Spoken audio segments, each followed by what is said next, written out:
In time news T V کے ناظرین کو اس وقت بڑی خبر سے آگاہ کر رہے ہیں، بریکنگ نیوز دے رہے ہیں۔ Army chief general Qamar Javed Bajwa نے 22 دہشت گردوں کے سزائے موت کی توثیق کر دی ہے۔ یہ دہشت گرد قانون نافذ کرنے والے اداروں انفراسٹرکچر پر حملوں میں ملوث تھے، ایسا کہنا ہے ISPR کا۔ یہ دہشت گرد 176 افراد کے قتل میں ملوث پائے گئے تھے، ایسا کہنا ہے ISPR کا۔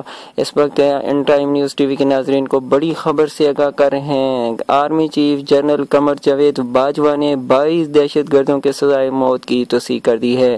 یہ دہشت گرد 176 افراد کے قتل میں ملوث پائے گئے تھے، ISPR کا کہنا ہے۔ اہم خبر سے آگاہ کر رہے ہیں in time news T V کے ناظرین کو۔ Army chief general Qamar Javed Bajwa نے 22 دہشت گردوں کے سزائے موت کی توثیق کر دی ہے۔